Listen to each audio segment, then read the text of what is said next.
So, Ole, where are we sitting right now? We are in a train, the S train, which is these wonderful trains in Copenhagen. That's right. And we just thought that this might be a way to show you what daily life looks like in Copenhagen. It's pretty empty, as you can see right now. Oh, wait for the message. Svanemøllen. Svanemøllen station. It's Yeah. not our stop yet. Just about.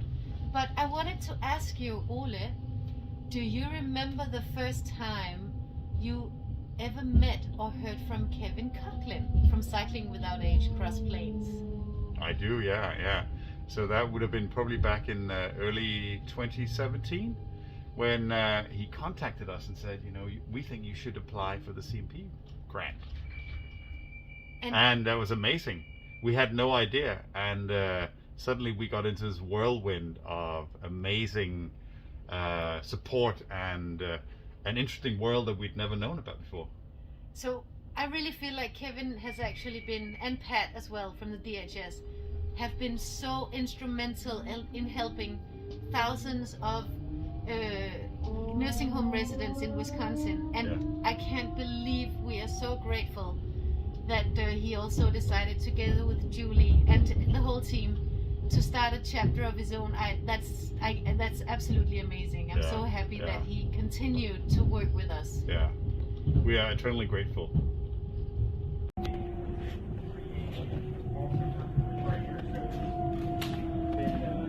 Bike parking facilities in the train.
So what's this place? This is Cycling Without Age. We just arrived in the Trishaw and now we're going to go into the office. And what's happening today? Today we've got a board meeting in Cycling Without Age, the Danish organisation.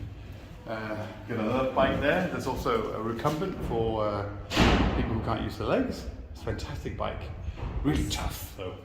So we're up here. This is an old admin building from 1890 from the Danish Railways Maintenance Division, and it's now all sorts of small creative businesses and organisations.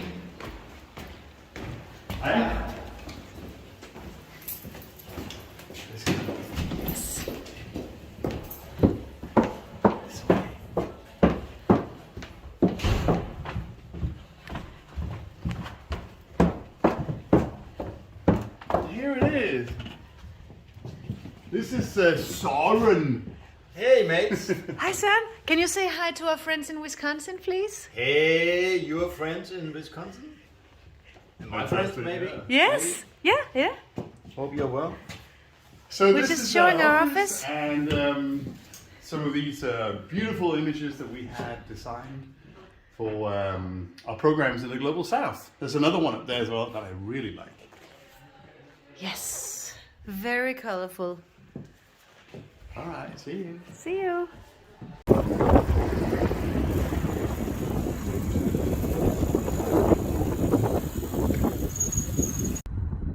Hi everybody, and thank you so much for being at the launch of the Cross Plains Cycling Without Age chapter and helping our very, very dear friend Kevin Coughlin. We are so appreciative.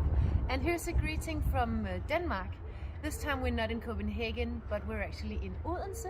And I'm gonna interview the founder of Cycling Without Age, Ole Kasser, who is here with me today. And this is actually the city that he's from. So he has a lot to tell us, and I hope you're gonna enjoy the interview. And good luck today. So, hi Ole. Hi, how are you? I'm doing great. What about you? I'm very good. I'm back in my hometown. I haven't lived here for about 30 years, but I'm very excited to take you on a little tour of this beautiful city. Yes, because I know that this is not maybe directly linked to Cycling Without Age, but I think you can make it relevant to Cycling Without Age. What do you think is special about this place that we're in right now? Well, right now we're in a place where up until about 3-4 years ago, there was actually a huge motorway coming down through the city of the center of Odense, and it was something that was done. It was the city was molested back in the 1960s, like so many other cities around the world, and I think unfortunately also in North America, but certainly also in Europe. And this particularly beautiful town had this massive motorway come right down the middle of it. But what they did 3-4 years ago was they actually repaired the old mistakes. And they've created this beautiful neighborhood, and we're gonna just take a little walk around the neighborhood and show you what they've done. They've also reintroduced the trams in Odense, which is also just absolutely amazing. And I think we're just gonna start by taking a walk up here. Yeah. And Do you know if it can cars drive here as well, or what is? So in this particular street here, this is only for bikes. So, and I really like the fact that this is really, so it's got wonderful curves. So it's a bi-directional bike lane that goes up just behind those old buildings from around 1700s here. And up here you've got a couple of pigeons having a little fight. But Ole, I'm also curious. How can you make this relevant to Cycling Without Age? And you know, how does this say something about who you are? I want to hear something maybe about the way that you grew up, or and the way that you want to grow old. Yeah, so Odense here is, in my book, Odense is a very livable city, and I grew up here in a family where my mum and dad, they actually come from this area. My mum comes from just down here, my dad from just on the other side. So very close to each other, and they met each other back in the late 1950s. And I grew up in a wonderful little family, but my dad became ill when I was only 3 years old. He suffered from multiple sclerosis, and so he was in a wheelchair my entire childhood. And of course that shaped who we were as a family.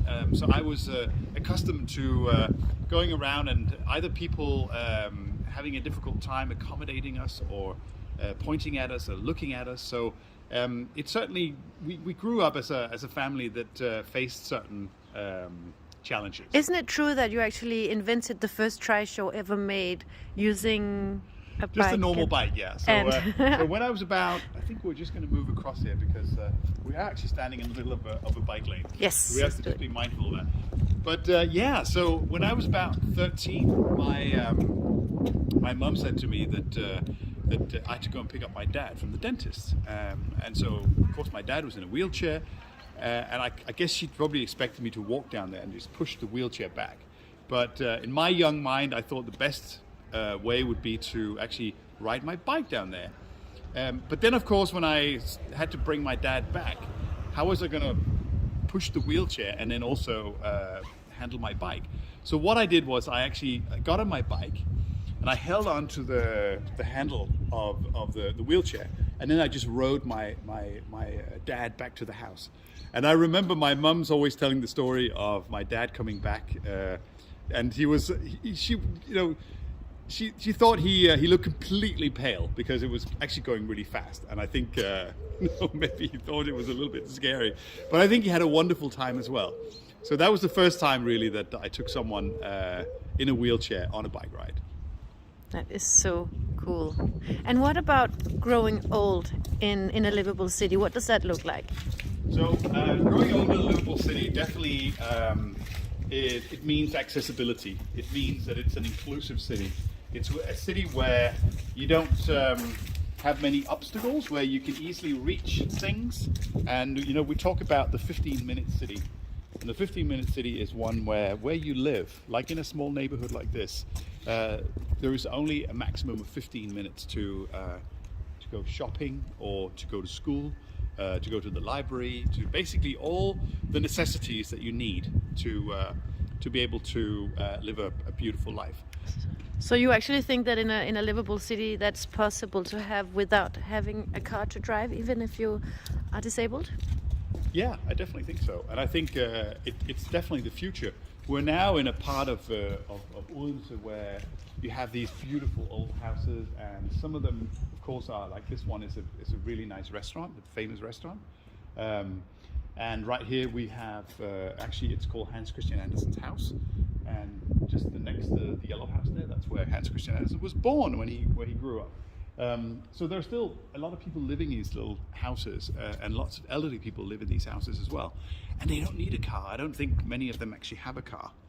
So I think definitely the reliance of cars is actually causing a lot of elderly people to become isolated, and that's why I think cities, they have to move to a point where, you know, cars aren't a requirement to have to live a life, basically. Where shall we go now, Ole? I think we'll just go in through the Hans Christian Andersen house garden. So when they completely changed Odense back to what it was, when they so to speak sewed the pieces back together where the motorway used to be, they also had more space for this beautiful garden. And I love the fact that it has all these curves. So if you look at the buildings, there are wooden buildings, they're open, they're permeable, and then you have these beautiful curved pathways where, and of course it's brand new, so it'll still feel like it's doesn't have as much character yet, but I still think it has an enormous potential. And you have a lot of greenery, and when you just come around the corner here, you can also see that there are a lot of differences in heights as well. So you've got the hole down here where you've got like a little Japanese garden, because of course Hans Christian Andersen was infatuated with both China and Japan, and wrote lots of fairy tales that encompassed a lot of other cultures and other parts of the world. So that has all been added to this this wonderful little communal garden out here, which is the Hans Christian Andersen garden. So, because of course we don't work for the city of Odense, it sounds like we want everybody to come and spend some days here, but of course you're all very welcome to come and visit us in Denmark. But I want to ask you something now. I understand a little bit about your experience with your father's disability and how that made you think about accessibility of a city. We're just going to get the tram over here, that's brand new. Really, really cool public transport. But there is also something very special about cycling without age, which is the storytelling part. Yeah. And I want to just go back a little bit and talk about your father again, because there's another one of my favorite stories, and that is the story of how he actually ended up having a disability. And that's a very exotic and surprising story, isn't it? It is a very surprising story, yeah. Because my dad was a master storyteller, and he used to tell me all kinds of stories. And actually, he passed away many years ago, but he actually wrote down a lot of those stories that he used to tell me. And but he thought having MS wasn't particularly sexy when he was telling my friends about why he was in a wheelchair. So what he did, he came up with lots of different stories, and I think actually he must have actually almost had a story for every one of my friends. But they usually were centered around flights over Africa in a small plane, the motor setting out, crashing down, getting into a parachute, landing in a tree, falling down on the neck of a giraffe, and then breaking all the bones in his body. So basically, my friends went through the entire childhoods, and you know, a lot of my friends used to love coming around and listening to my dad's stories, but they all thought that he had this, very. I guess you can't really say that he had an exotic accent, but he definitely made a story out of why he was in a wheelchair. I can understand why, and I can understand the need to sometimes make up stories, and we sometimes do that when we're out cycling too. Yeah. So so I just wanted to show you also that they've created all these different levels of gardens here as well, and I think it's important as well. Of course, this is all accessible via elevators as well for people in wheelchairs and people who have difficulties walking. So you can definitely get up and down, and I think it's also important to have these kind of spaces where you can sit down. Over here there are tables and chairs that you don't have to go and buy stuff from a cafe. Of course there is a cafe in here, but everybody can sit down over here and enjoy a cup of coffee or just a chat. So it's important to create these little wonderful areas in the town where people can meet each other, where the serendipity can take place, where you can sit down and just watch people, and maybe you'll meet someone that you once knew, or you'll meet a new person. Yeah, I think the chance of that happening to you right now is bigger than the chance for me, since this is where you come from. Exactly. But I don't mind meeting new people as well. No. I want to ask you something else, because we are telling Cross Plains and Kevin and his team and friends about, of course, who you are, why you started Cycling Without Age, and now we're in your hometown. And I know it's not a very fond memory, but we've spoken a little bit about your father, and I want to talk a little bit about your mother too.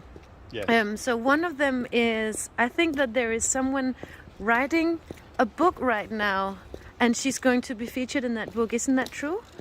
Yeah, it's actually it's one of the daughters of one of the ladies that I used to ride with a lot in one of the Copenhagen care homes. Her mother's was from Finland.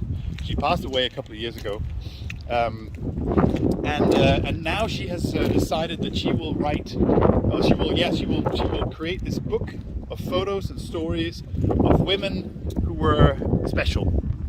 And actually, in my book, all women are special. But I'm very pleased as well that she considers my mum to be special, and so she was requesting a photo from when she was a young woman. And my mum was a trained hairdresser, and she was actually known as the best. I think we're just going to go down this little path here, and she was known as the best hair washer in the salon where she was trained when she was only I think maybe 18 or 19 years old. But this woman, the daughter of one of the nursing home residents, she wanted my mum to be in that one as well. And it makes me immensely proud that she was in that. She's going to be in that book. And it also says a lot about the importance of relationships, and of course being remembered, and having an identity all through life. Yeah. And also celebrating people who aren't necessarily world famous, but a hairdresser can make a huge difference by being a great mother and a great hairdresser and just an all-round wonderful person. Yeah. Like your mother, Sonja. Yes. And I want to ask you now, Ole, and that was the sad part that I was coming to, but also hopefully a bit inspiring, because I think it might be a bit surprising to the Wisconsin crew how we said goodbye to her that day when it was her funeral. Can you tell a little bit about that? Yeah, so she passed away somewhat unexpectedly 2 years ago, and we miss her dearly every day. But we actually decided to make my mum's funeral and us saying goodbye to her a celebration, because my mum was she was known by everyone in the neighborhood. Everybody loved her, and she talked to everyone. I mean, obviously being a trained hairdresser for her entire life means that she was good at listening, she was good at telling stories, she was good at connecting people. And so we decided that we're all going to wear something colourful for her funeral, and we're all going to bring a flower that we thought would suit her. So we all brought. My mum loved all shades of purple, so pretty much everybody brought flowers that were purple, and we decorated the coffin, and it was absolutely beautiful.